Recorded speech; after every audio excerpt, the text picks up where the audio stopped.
Hi, I'm Sydney, an ambassador with Hive80.com, and today I'll be interviewing Dr. Buonfiglio, who is a therapist, as part of our series introducing doctors and their careers and giving adolescents a little bit more insight into these careers. So I'll be asking you a couple questions today, starting with, when did you know that you wanted to be a therapist? I originally didn't know. I started out as a business major. I got a business degree, and then I went back to school and I got certified to teach. And then I wound up in a school counseling program. I think part of my journey was in an undergraduate class, I heard something that Mark said about attaching yourself to your labor like an artist does to a painting. And if you find that, you'll never work a day in your life. So I was always kind of on this search or journey for something that really resonated and connected with me. And the things that I was doing at first weren't really working. When I was a school counselor, I really loved it. I enjoyed the work. I loved working with the kids. But I still wanted more. I was more interested in kind of helping people in a maybe more deeper way or deeper level. So I was working on my PhD and I was studying existential humanistic psychology. That's what I was pretty excited about. No. So yeah, that's how I wound up in psychology. I think I learned this at 27 is when I wound up realizing that I wanted to pursue the PhD. Wow. Yeah. So, what did you know about psychology before you went into the field? Since it seems like you took a little bit of a roundabout route there, but what did you know? Well, when I started my process of trying to figure out school and what I wanted to do, I ordered two books. One was on like a big book of how you get into all the different schools that are available. Mm-hmm. And then the other one was how do you get into a psychology program.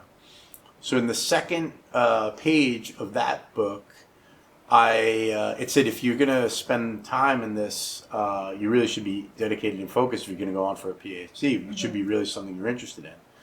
So I wound up having to kind of do some reading and research and learning. I went back to my theoretical orientation books. I did know that I wanted to get involved in the art of therapy. Therapy was what I was most interested in. Mm-hmm.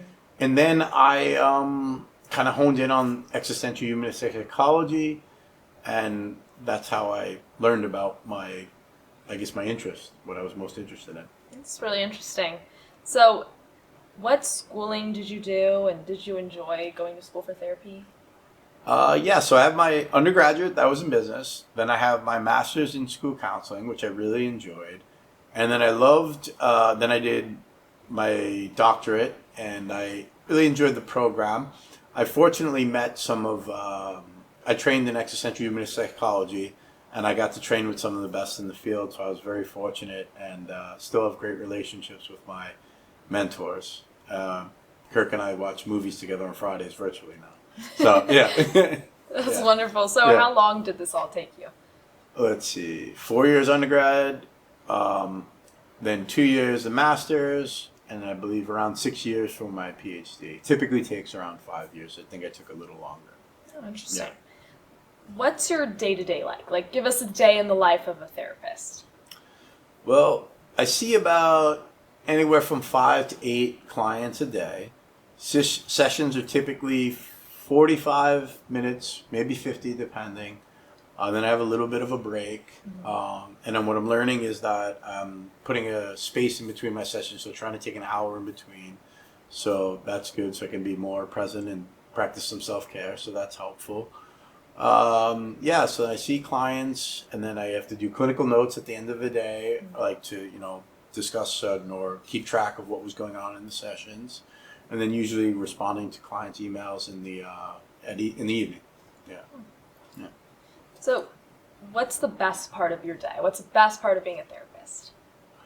The best part of being a therapist is seeing people make, real change. Real change. Like I have the client that I've been working with who recently, his negative self-talk is really dissipating, and he's really much more confident in himself and his abilities, and you could see him thriving in his work. You could see him more comfortable with who he is, and I think that's the best part of the job, That's just seeing people incredible. grow in that way. Yeah, it must be so fulfilling. Yes.